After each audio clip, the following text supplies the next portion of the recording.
बिस्मिल्लाहिर्रहमानिर्रहीम अस्सलाम वालेकुम रहमतुल्लाह। डियर स्टूडेंट्स, लास्ट क्लिप में हमने जो टॉपिक स्टार्ट किया था उसमें हमने अक्रंस ऑफ ग्राउंड वाटर या जोन्स ऑफ ग्राउंड वाटर जिसको कहते हैं हम, तो पहले क्लिप में हमने जोन ऑफ सैचुरेशन के बारे में डिस्कस किया था, बात की थी। तो जैसे कि लास्ट टाइम मैंने आपको बताया था, जो सेकंड क्लिप में हम जोन ऑफ एरेशन के बारे में बात करेंगे। जोन ऑफ एरेशन जो कि टॉप सरफेस से डाउनवर्ड्स वाटर टेबल तक जिसकी एक्सटेंशन होती है या डेप्थ होती है, इस जोन ऑफ एरेशन को 3 सब जोन्स में डिवाइड किया गया। That means zone of aeration consist of 3 components. जैसे आपको मैं फिगर में दिखाऊंगा, तो ये जो टॉप से up to the water table, इसके 3 सब जोन्स होते हैं। ओके, जो ग्राउंड सरफेस के नज़दीक जो जोन होगा उसका हम सॉइल वाटर जोन कहते हैं। ओके, उसके नीचे जो इंटरमीडिएट इन बिटवीन जो जोन होगा, जो वाटर टेबल उसके दरमियान वाटर सॉइल वाटर के दरमियान होगा, उसको इंटरमीडिएट जोन कहते हैं हम, या intermediate soil, intermediate water vadose water zone या इंटरमीडिएट वेरोस जोन भी कहते हैं। तो देन नंबर 3 जो बॉटम पे होता है जोन ऑफ एरेशन के, थर्ड सब जोन, सब कंपोनेंट भी हम कह सकते हैं, तो उसको हम कैपिलरी जोन कहते हैं, जो कि वाटर टेबल के साथ होता है। So there are 3 components of zone of aeration. Number first is soil water zone, number second is intermediate vadose zone, and number third is capillary zone. ये जो कैपिलरी जोन होता है ये वाटर टेबल से स्टार्ट होता है। That mean this upper surface of the zone of saturation, जिसको हम फ्रियाटिक जोन भी कहते हैं, उसका जो टॉप अपर लेवल है, लिमिट है, जो वाटर टेबल कहलाता है, या वाटर लेवल जो होता है, या ग्राउंड वाटर लेवल जो होता है, वहाँ पर उस क्या होता है, क्योंकि ये वो लेवल रिप्रेजेंट करता है जहाँ तक पोर्स कंप्लीटली सैचुरेटेड होंगे वाटर से, और यहाँ से ऊपर सरफेस तक जो जोन उसमें पार्शियली, उसको एरेशन जोन इसलिए कहते हैं कि because it is in part filled with air and in part filled with water in form of moisture, water etcetera. So ये जो यहाँ पर सरफेस, टॉप सरफेस या जो वाटर टेबल है, यहाँ पर एक फिनोमेनन होता है जिसको हम कैपिलरी एक्शन कहते हैं या कैपिलरी राइज कहते हैं। तो माइन्यूट जो ओपनिंग्स होती हैं उनमें क्या होता है, जो वाटर मॉलिक्यूल्स होते हैं वो कैपिलरी एक्शन की वजह से against the gravity in small openings में, स्मॉल पोर्स में वो सक हो जाती हैं या अपवर्ड्स राइज हो जाती हैं कुछ हाइट तक।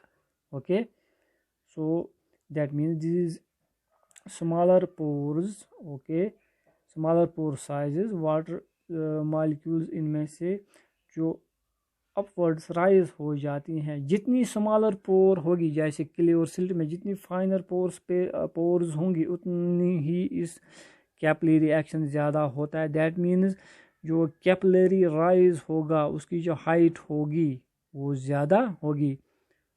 Getting? Okay, the minor the spore size is, okay, that means the higher the capillary rise of water at the water table will be there.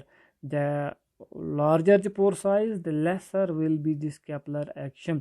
वो इसलिए क्योंकि जब लेस स्पेस होती है तो वाटर को फिल करने में जो है, they have water has to occupy less space to fill it, okay, as compared to the larger openings. So that's why जितना माइन्यूट ओपनिंग्स होंगी, जैसे क्ले और सिल्ट में होता है, उस उतना ही ज़्यादा जो है वाटर जो है थिन ट्यूब में राइज होता है। तो इसको हम इसलिए कैपिलरी राइज भी कहते हैं। ओके, जो यहाँ पर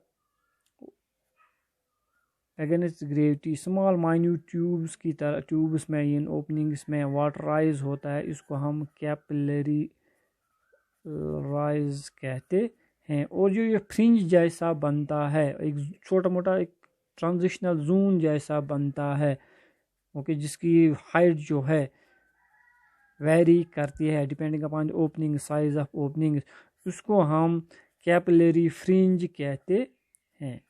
okay, this is known as capillary fringe. जो कैपिलरी जोन एक फ्रिंज जैसा बनाता है, ओके,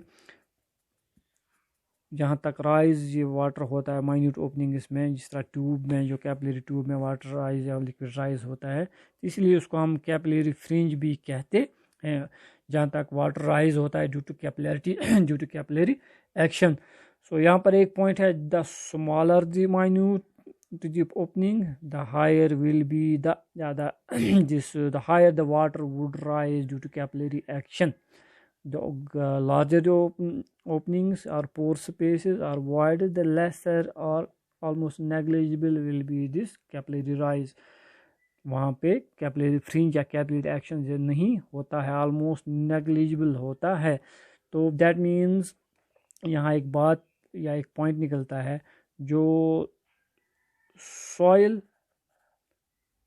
होता है, क्योंकि सॉइल में सिल्ट भी होगा, क्ले भी होगा, ओके, सैंड भी होगा, ग्रेवल भी होगा, और सिल्ट और क्ले में क्योंकि माइन्यूट ग्रेन साइज होता है, माइन्यूट ओपनिंग्स होती है, माइक्रोस्कोपिक ओपनिंग्स, तो इसमें सबसे ज़्यादा जो है कैपिलरी राइज वाटर होता है, इसमें कैपिलरी फ्रिंज जो है थिक बनता है। वायरस सैंड और ग्रेवल में बिल्कुल ही नहीं बनता है, ग्रेवल में तो बिल्कुल ही नहीं बनता, ऑलमोस्ट नेग्लिजिबल बनता है, और सैंड में भी ज़्यादा राइज नहीं हो पाता है, क्योंकि उसमें ओपनिंग जो थोड़ी सी बड़ी होती हैं। सो जिस सिल्ट और क्ले में तकरीबन इट में rise up to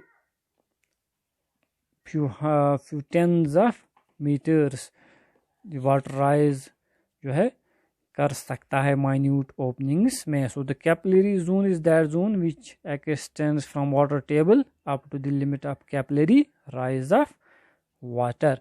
okay, then इसके बाद कैपिलरी जोन के बाद जो इंटरमीडिएट जोन होता है, ओके, जिसको आप जोन इंटरमीडिएट जोन या इंटरमीडिएट वेडोस जोन भी कहते हैं, कि ये जो इंटरमीडिएट कैपिलरी जोन होता है, इसमें वाटर प्रैक्टिकली मूव नहीं, इंटरमीडिएट में जो है प्रैक्टिकली वाटर मूव नहीं करता है जब तक रेनी सीजन या वाटर टेबल में फ्लक्चुएशन हो जाए। So this zone expands from this fringe, okay, up to the bottom of the soil water zone. So इसको डिफाइन करने से पहले let me define this upper, जिसको हम सॉइल वाटर जोन कहते हैं, ओके, ये जो जोन होगा इसको हम सॉइल वाटर जोन कहेंगे, जो कि सरफेस से डाउनवर्ड्स होता है। सो this zone exists in, okay, in this vadose zone or in the zone of aeration, and it starts from the surface downward. इसमें saturation पूरी नहीं होती है पोर्स की, अगेन, ओके, एक्सेप्ट जब टेम्परली जब एक्सेसिव वाटर ग्राउंड सरफेस तक पहुँचता है, चाहे वो रेन की सूरत में आ जाए या इरिगेशन वाटर की सूरत में आ जाए।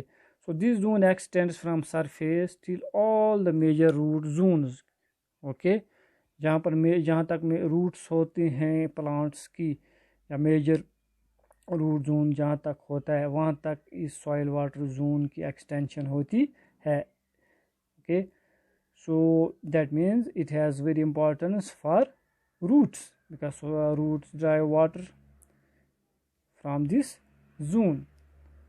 सो यहाँ पर वाटर फ्लो नहीं करता है, क्योंकि इसमें जो है हाइग्रोस्कोपिक वाटर जो है मौजूद होता है। इस वाटर को हम जो पोर्स में होता है उसको हम मॉइस्चर की सूरत में उसको हम हाइग्रोस्कोपिक वाटर भी कहते हैं। It remains absorbed, okay, that means ये सरफेस पे एब्जॉर्ब रहता है ड्यू टू एडहेसिव फोर्सेस, इसको ग्रेविटी ड्रेन नहीं कर पाती है, okay. So this water is held by surface tension forces,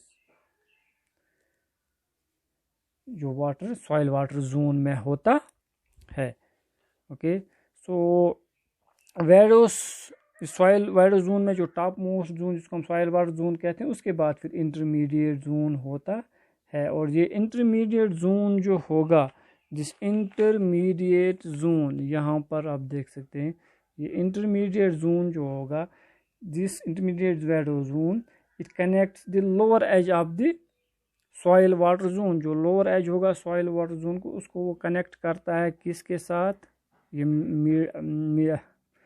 middle zone capillary zone के साथ, upper limit of the capillary zone. Okay, so non moving vadose water is held in place by hygroscopic forces. Okay, so this is the intermediate, this is about the intermediate zone, intermediate vadose zone भी जिसको हम कहते हैं. So hope ये 3 Jones आप जो है ये क्लिप वॉच करेंगे, देखेंगे और आप ये अपने जहन में रखेंगे कि क्या क्या 3 जोन्स होते हैं. ओके, यहाँ पर मैं एक पिक्चर भी, कलर पिक्चर भी आपको दिखाने की कोशिश करूँगा ताकि आपको ये थोड़ा सा आइडिया आ जाए इसकी सब सरफेस में क्या होता है. Okay, this is again zone of saturation completely filled with water, जो भी अवेलेबल पोर स्पेसेस होंगे. देन ये वाटर टेबल है. Okay, this is unsaturated zone जिसको हम vadose जोन भी कहते हैं. और यहाँ पर जो एग्जैजरेट किया करके यहाँ पर ये दिखा गया है कि जो सेडमेंट्स होंगी उनमें जो पोर्स होंगे, ओके, वहाँ पे पार्टली वाटर भी होगा और एयर भी होगा. दैट मीन्स वाटर के साथ साथ जो भी वाटर मॉइस्चर प्रेजेंट होगा in the form of hygroscopic water जिसको हम कहते हैं, थिन फिल्म होगी इन सॉइल पार्टिकल्स पे, वो चिपक जाता है because water has sticky property due to its, इसमें एडिशिव प्रॉपर्टी भी होती है और कोहेसिव फोर्सेस भी होते हैं. ओके, सरफेस टेंशन में भी टेंशन भी इसमें होता है. So here it is represented in exaggerated form, water partly filling pores and having air as well. Okay, यहाँ पर again water completely filling these open spaces, voids जो कि zone of saturation में होता है.